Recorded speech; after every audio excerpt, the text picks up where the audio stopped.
మట్టిబుర్ర. పూర్వకాలమందు బ్రహ్మదత్తుడు కాశీరాజ్యాన్ని పరిపాలించేటప్పుడు బోధిసత్వుడు ఒక కోతిగా జన్మించాడు. గంగా నది తీరాన ఒక రావి చెట్టు మీద తన ఉనికి ఏర్పరచుకున్నాడు. ఇప్పటికే ఈ కథ ఏంటో మీకు అందరికీ అర్థమై ఉండాలి. కానీ మనం మరొకసారి విందాం. నది నిండుగా క్రూరమైనటువంటి మోసకారి మొసళ్ళు ప్రవాహ జలంలో విహరిస్తూ ఉండేవి. దుష్టమైన ఇటువంటి మొసళ్లను గురించి జాగ్రత్తగా ఉండాలని, ఎన్నడూ చెట్టు దిగకూడదని బోధిసత్వుడైన కోతి తక్కిన కోతులన్నిటికీ హెచ్చరిక చేస్తూ ఉండేది. ఒక రోజున నదిలో ఉండే తల్లి ముసలి తన బిడ్డతో, నాయనా, నాకెంతో కాలం నుంచి కోతి గుండె తినాలని ఉన్నది, నా కోరిక తీర్చవా అన్నది. అందుకు ముసలి పిల్ల, అమ్మా, కోతులు చాలా తెలివైనవి, అదీగాక అవి చెట్టు నుండి చెట్టుకు గంతులేసి పారిపోతాయి, ఎట్లా పట్టేది అని తన సంశయం చెప్పింది. తెచ్చే తీరాలి అని పట్టుపట్టింది తల్లి ముసలి. ముసలి పిల్ల పోయి రావి చెట్టుకు చుట్టూ తిరిగింది.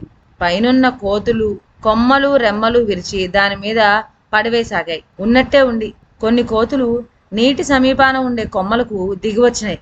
వాటితో పిల్ల ముసలి, ఓయ్ తమ్ముళ్ళారా, ఎంతకాలమైనా మీరీ చెట్టుపైనే కూర్చొని కాలక్షేపం చేయటమే కానీ ఈ ప్రపంచంలో ఎటువంటి చిత్ర విచిత్రాలున్నాయో మీకు తెలియదు కదా. ఈ నది మధ్యన పరమసుందరమైన ఒక ద్వీపం ఉన్నది. ఆ ద్వీపంలో చక్కటి మామిడి చెట్టున్నది. రండి, నాతో రండి, చూపిస్తాను అని ఎంతో తీయగా చెప్పింది. ఈ మాటలు వినేసరికి కోతులకు నోరూరింది. అయితే నేస్తం, మాకు ఈత రాదు, మేము ఎలా రాగలం అని అడిగినాయి.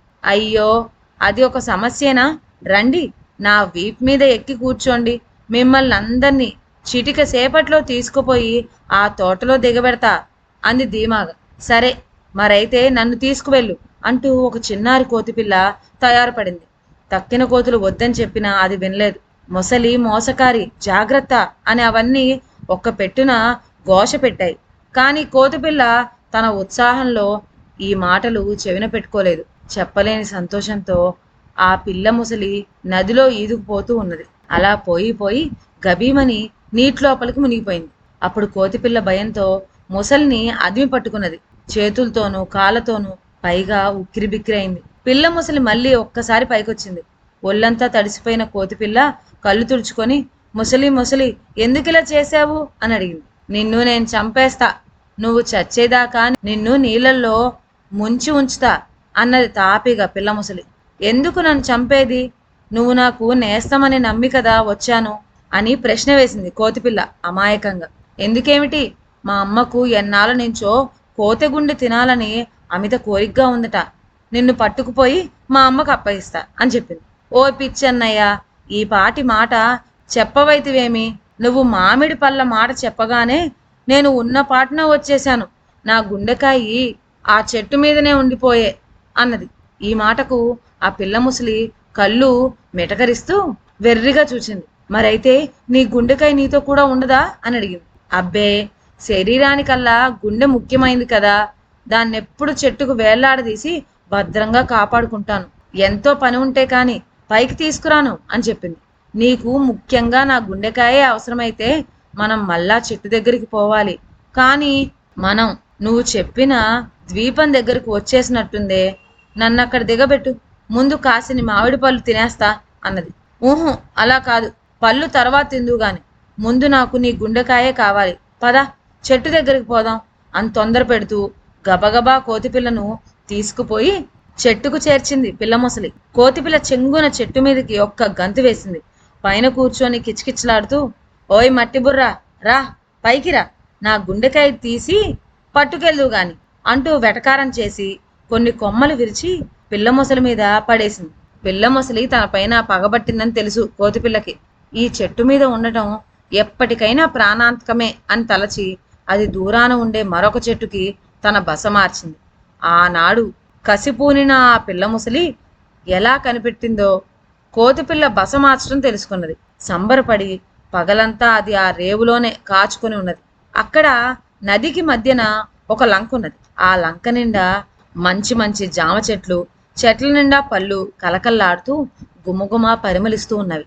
ఆ లంకకు నది ఒడ్డుకి నడుముగా ఒక ఘనమైన రాతి పలక ఒకటి ఉన్నది.